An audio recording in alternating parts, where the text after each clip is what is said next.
Coast estimation में हम पढ़ने जा रहे हैं difference between cost estimation and cost accounting, qualification of an estimator और estimate of material and labour cost. Cost estimation और कोस्ट अकाउंटिंग के बारे में हमने पहले की वीडियोस में पढ़ा है। आज इसके डिफरेंस से स्टार्ट करेंगे। तो हमारा डिफरेंस का जो फर्स्ट पॉइंट है वो है डेफिनेशन। पॉइंट ऑफ डिस्टिंक्शन जो है जिसके बेसिस पे हम डिफरेंस करेंगे वो है डेफिनेशन। कोस्ट एस्टिमेशन क्या होती है? कोस्ट एस्टिमेशन में हम जो भी हमारा प्रोजेक्ट है या हम कोई प्रोडक्ट मैन्युफैक्चर करने जा रहे हैं तो उसको करने से पहले, प्रोजेक्ट स्टार्ट करने से पहले उसके साथ जो भी कॉस्ट एसोसिएटेड है उसको हम फाइंड आउट करते हैं, उसकी हम प्रिडिक्शन करते हैं, उसको कोस्ट एस्टिमेशन बोलते हैं, एस्टिमेट लगाते हैं। कोस्ट अकाउंटिंग में क्या होता है कि हम जो भी हमारे प्रोडक्ट की या जो भी हमारे प्रोजेक्ट की कॉस्ट आई है उसको हम रिकॉर्ड करते हैं, उसको उसकी ग्रुपिंग करते हैं, अलग अलग कैटेगरीज में उस कॉस्ट को रिकॉर्ड करते हैं और उसके बेसिस पे हम फाइनेंशियल स्टेटमेंट्स बनाते हैं। हमारा सेकेंड पॉइंट है स्कोप एंड फंक्शन। तो जो हमारी कॉस्ट एस्टिमेशन है इसका जो स्कोप है ये ब्रॉडर स्कोप होता है। इसमें क्या करते हैं, प्रोजेक्ट शुरू होने से पहले ही प्रोजेक्ट के एंड होने तक की सारी कॉस्ट को एस्टिमेट किया जाता है, फाइंड आउट किया जाता है। दूसरी तरफ हम कॉस्ट अकाउंटिंग की बात करें तो इसमें जब हमारा प्रोजेक्ट कंप्लीट हो जाता है तो उस टाइम जो भी कॉस्ट आती, कंप्लीट प्रोजेक्ट कंप्लीट होने की जो भी कॉस्ट होती है तो उसको हम उस टाइम रिकॉर्ड करते हैं। थर्ड हमारा पॉइंट ऑफ डिस्टिंक्शन है types of cost. Cost estimation में जो हमारी एक्सपेक्टेड कॉस्ट होती है प्रोडक्ट की उसको हम फाइंड आउट करते हैं। कॉस्ट अकाउंटिंग में क्या होता है, एक्चुअल कॉस्ट को फाइंड आउट किया जाता है या रिकॉर्ड किया जाता है। नेक्स्ट है हमारा क्वालिफिकेशन ऑफ पर्सन इन्वॉल्व। जो भी पर्सन कॉस्ट एस्टिमेशन करेंगे, कॉस्ट एस्टिमेशन की प्रोसेस को परफॉर्म करेंगे तो वो हाईली स्किल्ड होने चाहिए, उनको टेक्निकल नॉलेज होनी चाहिए। जो भी प्रोसेसेस उसमें फॉलो की जाएंगी, जो भी टेक्निक्स टूल्स यूज़ किए जाएंगे, जो भी ड्राइंग्स या ब्लूप्रिंट्स बनाए जाएंगे उन सब के बारे में उनको पता होना चाहिए। तो उनको पूरी तरह से टेक्निकल नॉलेज होनी चाहिए या वो इंजीनियर होनी चाहिए। तो जो भी कॉस्ट एस्टिमेशन का काम होगा ये इंजीनियरिंग डिपार्टमेंट का होगा। कॉस्ट अकाउंटिंग में जो भी पर्सन कॉस्ट अकाउंटिंग करेगा उसको अकाउंटिंग की और कॉस्टिंग की नॉलेज होनी चाहिए। तो जो भी क्वालिफाइड अकाउंटेंट होगा वो कॉस्ट अकाउंटिंग का काम करेगा। अकाउंट डिपार्टमेंट्स या कॉस्टिंग डिपार्टमेंट्स जो होंगे वहाँ पे कॉस्ट अकाउंटिंग का काम किया जाएगा। नेक्स्ट हमारा पॉइंट है पीरियोडिसिटी। कॉस्ट एस्टिमेशन प्रोजेक्ट के स्टार्ट होने से पहले शुरू होती है, कॉस्ट अकाउंटिंग प्रोजेक्ट के कंप्लीट होने के बाद होती है। लास्ट हमारा इसमें पॉइंट है एप्लीकेशन। कॉस्ट एस्टिमेशन में हम जो भी हमारी कॉस्ट होती है उसको एस्टिमेट लगाते हैं, उसको फोरकास्ट करते हैं और उसके बेसिस पे हम डिसाइड करते हैं कि ये जो हम काम करने जा रहे हैं ये हमें करना है कि नहीं है। मान लीजिए हम कोई प्रोडक्ट बना रहे हैं, जैसे हम कार मैन्युफैक्चर कर रहे हैं तो उसमें टायर्स भी लगेंगे। तो अब हमने उसकी पहले से ही कॉस्ट फोरकास्ट कर ली है, प्रिडिक्ट कर लिया है कि अगर हम टायर्स बनाते हैं तो इतनी कॉस्ट आ जाएगी। तो उसके बेसिस पे हम डिसाइड कर सकते हैं कि अब हमने जो टायर्स हैं वो खुद से मैन्युफैक्चर करने हैं या आउटसोर्स करने हैं, मतलब किसी और से खरीदने हैं या खुद से बनाने हैं।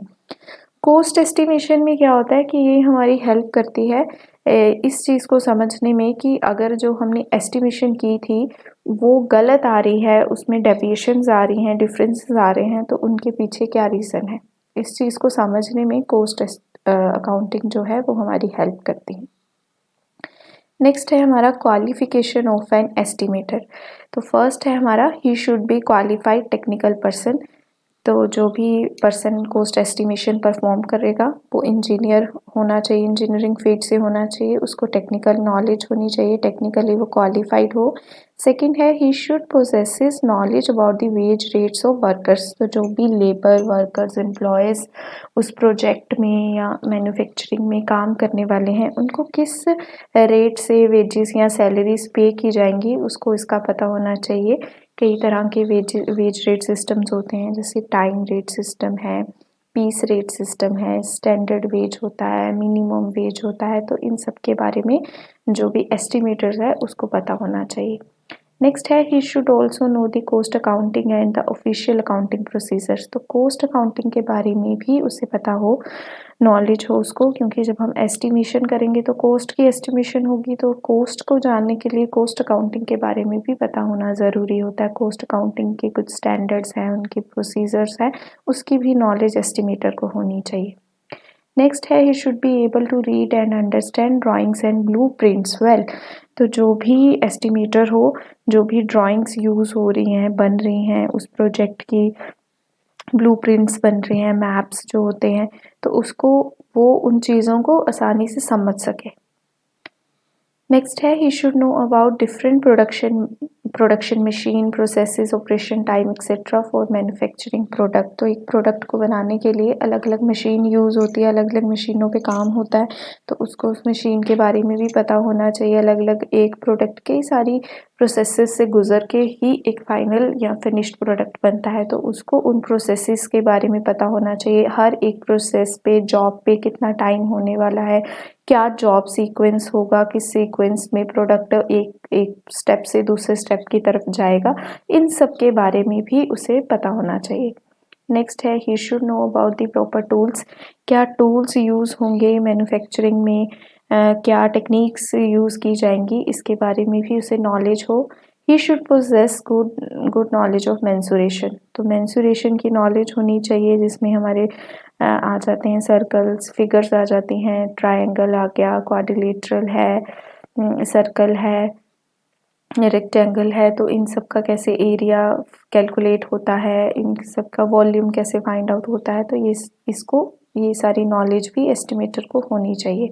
और लास्ट है he should B familiar with market price of raw materials required in the manufacturing. तो मैन्युफैक्चरिंग प्रोसेस में कई तरह के रॉ मटेरियल्स यूज़ होंगे और मार्केट में उन रॉ मटेरियल्स के अलग अलग सप्लायर्स या वेंडर्स अवेलेबल होते हैं। तो जो एस्टिमेटर है उसको उस रॉ मटेरियल का मार्केट प्राइस पता होना चाहिए, और ताकि वो जो बेस्ट प्राइस पे बेस्ट क्वालिटी का मटेरियल परचेज कर सके, जो ऑर्गेनाइजेशन के लिए बेनिफिशियल हो। ये क्वालिटीज़ थी एस्टिमेटर की। नेक्स्ट हम पढ़ते हैं estimate of material and labour cost. किस तरह से हम मटेरियल कॉस्ट को और लेबर कॉस्ट को की एस्टिमेशन कर सकते हैं। तो कोई भी प्रोजेक्ट है, प्रोडक्ट है, कुछ भी हम बनाएं, मैन्युफैक्चर करें, तो उसमें 80% तक जो पोर्शन है वो मटेरियल या कंपोनेंट्स कह लें, एलिमेंट्स कह लें, वो मटेरियल और लेबर कॉस्ट होती है। तो कैसे उनको फाइंड आउट करना है, क्या क्या हमारी कॉस्ट होती है, मटेरियल कॉस्ट में क्या एलिमेंट्स होते हैं, लेबर कॉस्ट में क्या एलिमेंट्स होते हैं, उसके बारे में पढ़ते हैं। तो फर्स्ट है हमारा estimate of material cost. Material cost जो भी प्रोजेक्ट में मटेरियल यूज़ होगा, उसकी जो भी कॉस्ट होगी वो मटेरियल कॉस्ट होती है। तो कैसे क्या कॉस्ट होती है, तो जो भी मटेरियल एक प्रोजेक्ट को कंप्लीट करने में यूज़ होगा उसकी कॉस्ट मटेरियल कॉस्ट होगी, जिसमें रॉ मटेरियल्स आ जाएंगे, कई मैन्युफैक्चरिंग कंपोनेंट्स आ जाएंगे, पार्ट्स आ जाएंगे। और जैसे मान लीजिए हमने अगर कुछ टेबल बनाना है तो उसमें मटेरियल क्या होगा, वुड। अगर हम ब्रिज बना रहे हैं तो उस ब्रिज बनाने के लिए ब्रिक्स है, सीमेंट है, आयरन रॉड्स लगेंगी, ये सारा क्या हो जाएगा, रॉ मटेरियल हो जाएगा। इसके अलावा कुछ फ्रेट और इंश्योरेंस भी पे करना पड़ता है। जैसे रॉ मटेरियल को सप्लायर से लेकर हमने अपने गोडाउन तक या हमारी जो कंस्ट्रक्शन साइट है वहाँ तक लेके आना है, उसके लिए हम कुछ गाड़ी का किराया पे करेंगे, उसको कहीं स्टोर करके रखेंगे, तो उस मटेरियल का हमने इंश्योरेंस करवाया हुआ है। तो इस तरह की जो भी कॉस्ट होगी वो हमारी मटेरियल कॉस्ट में ऐड हो जाती है। नेक्स्ट है हमारा direct versus indirect material cost. तो मटेरियल जो है वो दो तरह का होता है, दो तरह में उसको टू कैटेगरीज में डिवाइड कर सकते हैं। एक मटेरियल डायरेक्ट होता है और दूसरा इनडायरेक्ट होता है। तो जो हमारा फर्स्ट है डायरेक्ट मटेरियल, तो डायरेक्ट मटेरियल होता है वो मटेरियल जिसे हम फाइनल प्रोडक्ट में इजीली आइडेंटिफाई कर पाए। जैसे अभी मैंने कहा कि अगर हमने टेबल बनाना है तो उसमें वुड यूज़ हो रहा है, तो वुड हम जब टेबल को देखेंगे तो वुड हमें सामने से दिख रहा है कि ये वुड है, ये लकड़ी का बना हुआ टेबल है। तो जो लकड़ी है वो क्या हो जाएगा, डायरेक्ट मटेरियल। जैसे यहाँ एग्जाम्पल है क्लॉथ इन गारमेंट, तो कपड़ों में जो हमारा ड्रेस है उस पर जो कपड़ा लगा है वो क्या हो गया, direct material. Paper in books, किताबों में जो पेपर लगे होते हैं वो क्या होता है, डायरेक्ट मटेरियल। फिर है cost of bag in cement, cement के बैग, सीमेंट को पैक करने के लिए जो हमने बैग बनाया है वो क्या हो गया, डायरेक्ट मटेरियल। तो इस तरह का मटेरियल जो इजीली विजिबल हो, उसको हम आइडेंटिफाई कर सकें, वो क्या होगा, डायरेक्ट मटेरियल। सेकंड है हमारा इनडायरेक्ट मटेरियल, जो कि बिल्कुल डायरेक्ट का अपोजिट होगा, वो मटेरियल जिसको हम इजीली फाइनल प्रोडक्ट में आइडेंटिफाई ना कर पाएँ, वो इनडायरेक्ट मटेरियल हो जाएगा। जैसे हम बात करते हैं, बहुत सारी मशीन्स होती हैं फैक्ट्री में जिन पे हमारा प्रोडक्ट बनता है। जैसे कुछ पैकेजिंग मशीन है जो प्रोडक्ट की पैकेजिंग करेंगी, फिर प्रोडक्ट अलग अलग प्रोसेसेस से होकर जाएगा, तो उन प्रोसेसेस को परफॉर्म करने के लिए अलग अलग मशीन्स होंगी। तो वो मशीन्स की हमें मेंटेनेंस करनी पड़ती है, कई तरह का उसको ऑयलिंग करनी पड़ेगी, ग्रीसिंग करनी पड़ेगी। तो उनकी जो ऑयल परचेज करने की हमारी कॉस्ट होगी वो क्या होगी, इनडायरेक्ट मटेरियल कॉस्ट। अब ये फाइनल प्रोडक्ट में आपको कहीं ऑयल नहीं दिखेगा, पर वो प्रोडक्ट जिस मशीन पे बना है उसको हमने ऑयल लगाया, उसको हमने ग्रीस लगाई है, तो वहाँ पे वो प्रोडक्ट यूज़ हुआ है, तो कहीं ना कहीं ये प्रोडक्ट हमारे फाइनल प्रोडक्ट के साथ एसोसिएटेड है, जो कि डायरेक्टली विजिबल नहीं है। तो इस तरह का जो भी मटेरियल होगा वो क्या होगा, हमारा इनडायरेक्ट मटेरियल। नेक्स्ट हम बात करते हैं एस्टीमेट ऑफ लेबर कॉस्ट। तो जो भी एम्प्लॉयज़, लेबर है, वर्कर्स हैं हमारे कंस्ट्रक्शन में, प्रोडक्ट को बनाने में इन्वॉल्व है, उनको जो भी हम सैलरी, वेजेस पे कर रहे हैं, रेमुनरेशन पे कर रहे हैं, वो हमारी लेबर कॉस्ट होती है। इसको भी हम जैसे हमने मटेरियल कॉस्ट को डायरेक्ट और इनडायरेक्ट में डिवाइड किया था, वैसे ही हम लेबर कॉस्ट को भी डायरेक्ट लेबर कॉस्ट और इनडायरेक्ट लेबर कॉस्ट में डिवाइड कर सकते हैं। तो जो हमारे लेबर एलिमेंट्स होते हैं वो डिपेंड करेंगे हमारी प्रोजेक्ट की रिक्वायरमेंट्स में।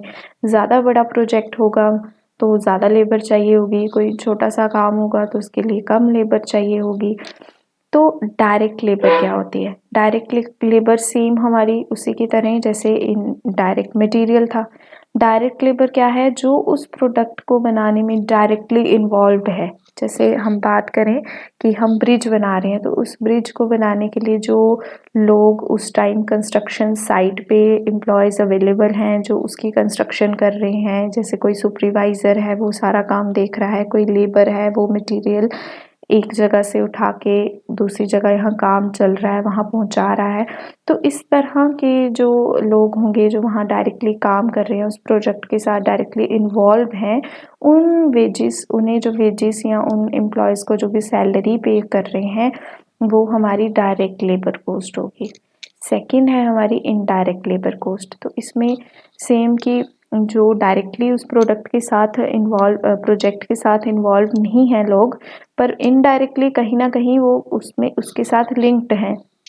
जैसे हम बात करें क्लैरिकल स्टाफ की, तो काम कंस्ट्रक्शन साइट पे चल रहा है, उस काम में कितना पैसा खर्च हो रहा है, कितना मटेरियल आ रहा है, कितना जा रहा है, कितनी लेबर काम कर रही है, किसको कितना पे कर रहे हैं, कौन छुट्टी पे है, इस सब की रिकॉर्डिंग कहाँ हो रही है, वो हो रही है ऑफिस में। कर कौन रहा है, क्लैरिकल स्टाफ। तो उस क्लैरिकल स्टाफ को कोई सैलरी पे की जाएगी, तो वो सैलरी जो होगी वो क्या होगी, इनडायरेक्ट कॉस्ट, लेबर कॉस्ट।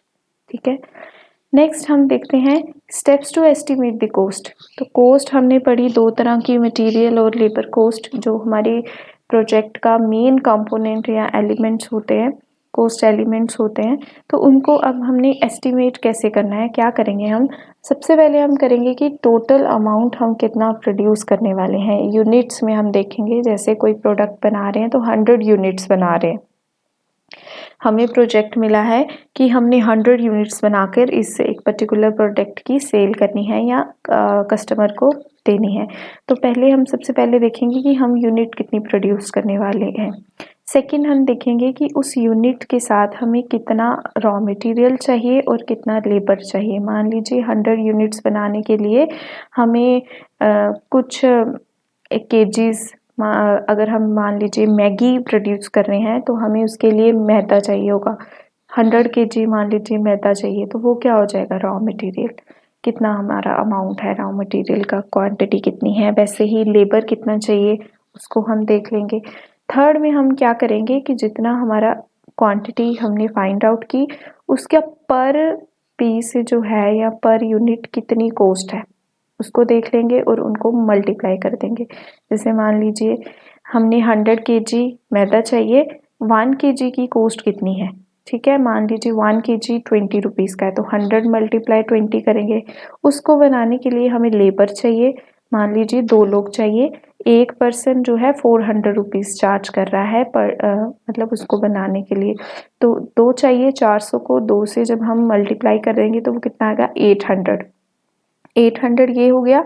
तो जो हमने 100 को 20 से मल्टीप्लाई किया था 2000 वो हो गया। तो ये हमारी क्या हो गया, आपस में मल्टीप्लाई करके जो भी कॉस्ट थी वो हमने फाइंड आउट कर ली है। अब इसको हम ऐड कर लेंगे 2000 प्लस 800, तो टोटल कितना हो गया 2800। तो ये हमारी कॉस्ट आ सकती है। उसके बाद है कि अगर कोई वेस्ट होने वाला है या कोई स्क्रैप हो सकती है, कुछ चीज़ें ख़राब हो सकती हैं या वेस्ट हो सकती हैं, तो उसकी कॉस्ट हम माइनस कर लेंगे जो हमारा टोटल आया उसमें से। जैसे 2800 है तो हम पहले से मान के चल रहे हैं कि अगर हम यूनिट्स बना रहे हैं तो उसमें से 2 या 5 यूनिट्स जो हैं वो ख़राब बनने के चांसेस हैं, वो ख़राब हो सकती हैं।